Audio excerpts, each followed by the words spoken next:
My name is Lamont Holden, also known as the letter L Beats. I am a producer, beat maker, teacher, educator. In this particular video that I'm doing today, I'm taking a class over at the University of Illinois, Urbana-Champaign School of Music, teaching music educators how to work with digital technologies and how to make music. So what I'm going to do here today, the assignment is to take you through a digital tour of one of my projects. The project that I'm going to do is a beat I made called Spray 3 or 4 videos ago. It's also the song I'm using for the Music Writing Without Notation project for Music 545 over at the University of Illinois. That's what we're going to do here today. Please subscribe below.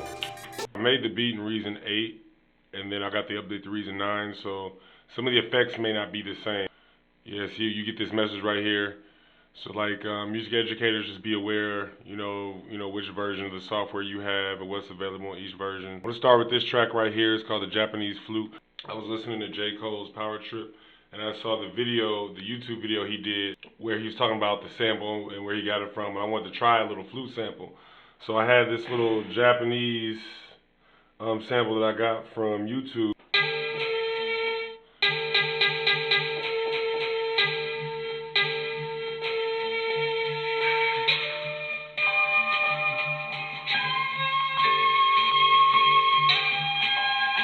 I didn't even use the whole sample, so those are the pieces. So here's what I came up with.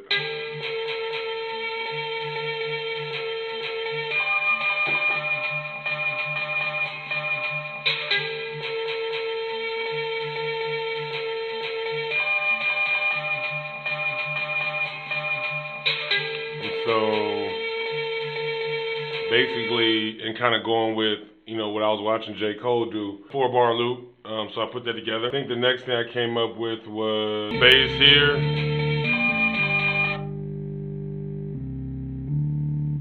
You can see that right there in the mixer channel. There's a little bass to go with it. A couple accent notes. And I like the low growl to it. I think that came out of the Reason. What I'm showing you here is the rack instruments too. So like you can see kind of the things inside it's this instrument here.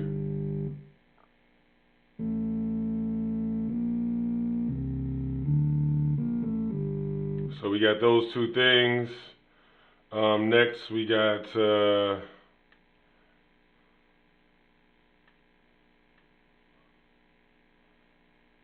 808s.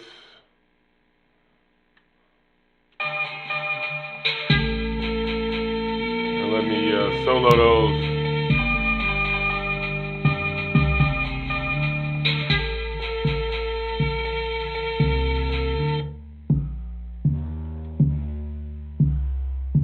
And the effort is to be melodic with the 808s. I kind of tried to accent the 808s with the bass. And what I do with my 808s too, like you'll see here on the mixer, I got some filters applied. I brought the low filter up a little bit, the low end of the signal up. I got brought all the high out, most of the high signal out here. So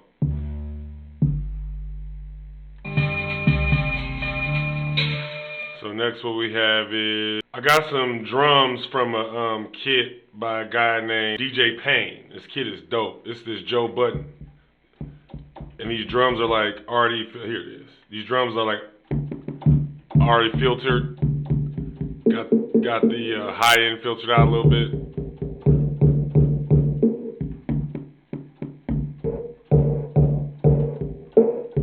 I don't know what he did with it, exactly with the filter, so you got them. Let me solo this real quick.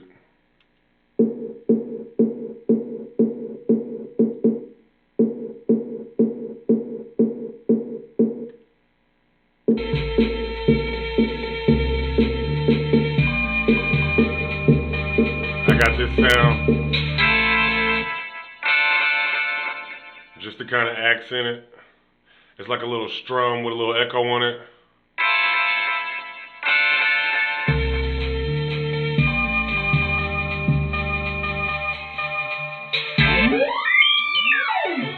That's just a little sound effect I got to kind of thicken up that punch when the beat drops. It's a little. It's a synthesizer. I just kind of mash the notes and then let it do what it do.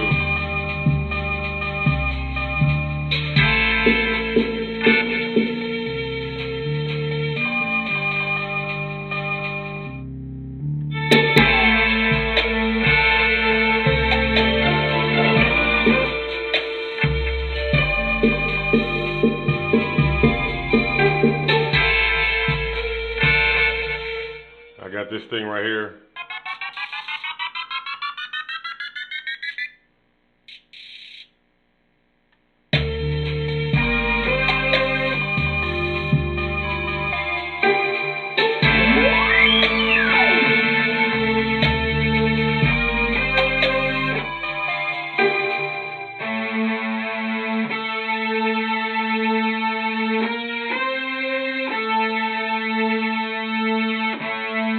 So that's a little synthesizer right there. That's kind of my lead synth for the hook.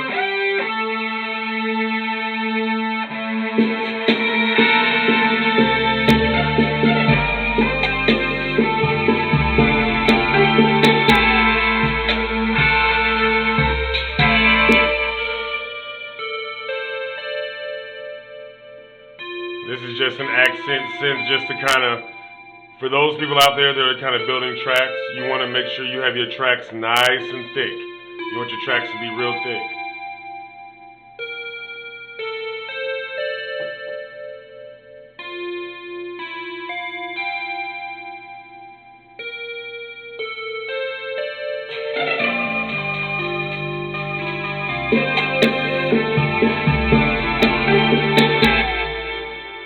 So I have some accent strings. Just throw a little reverb on them to give them some ambiance and give it that orchestral feel.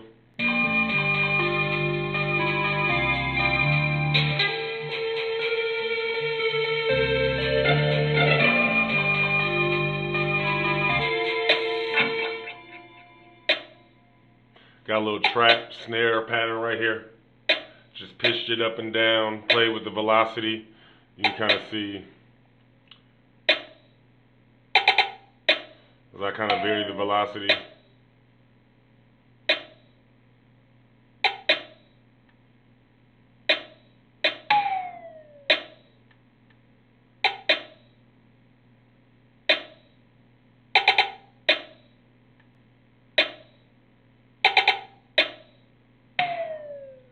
So I put them on separate tracks. So I put the little snares on separate tracks. And I changed the pitch to give it that kind of da-da-da effect.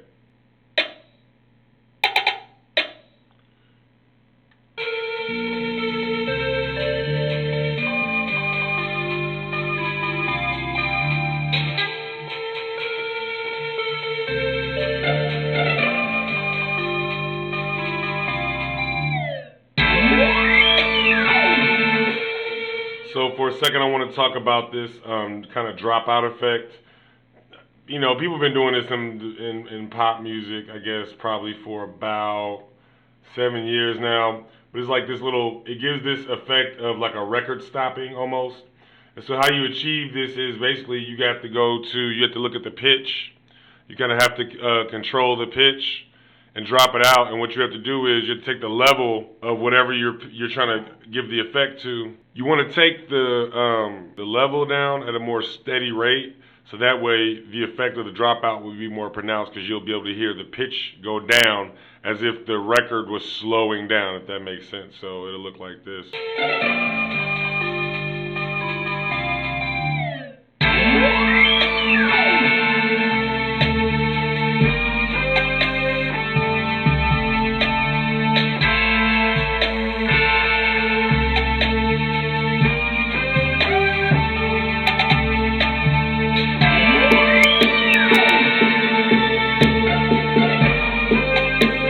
So I want to talk about this triplet hi-hat I got going on here.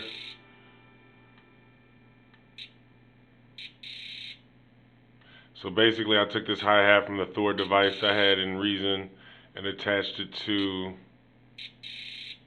I turned it on like real high, like 128, and I just do that one touch. So when I hit it, it like repeats a bunch to give it that effect, that trap effect. So next I want to talk about, and there you have that charge effect. Anytime, let me talk about this for a second too. Anytime you're coming at the end to the end of a loop, you want to go from either the 4th bar back to the 1st bar, from the 8th bar back to the 1st bar. You always want to have some kind of effect. You know, you can have a drum break, you can have a reverse crash, a ton of things, but just something to lead the listener.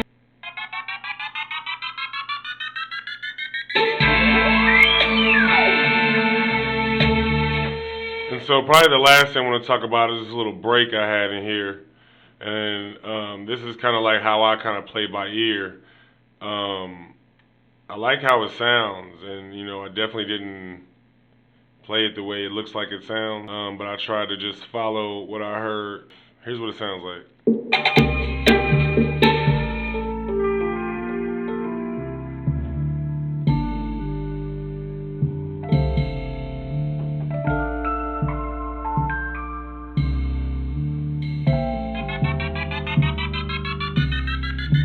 So basically what I did, I just left in the 808 so I could follow the melody, and then I had piano first and I layered it with the Rhodes. So and I put like an effect on the piano so it sound real.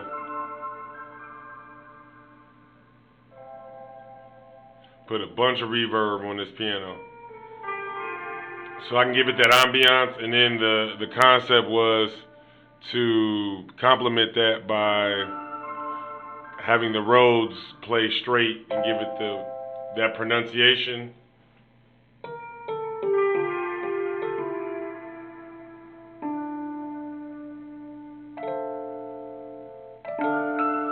And then I just added the 808s back on top of it. And then I had a little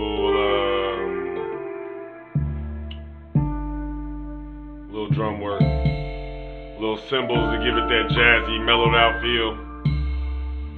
And that's how we did that.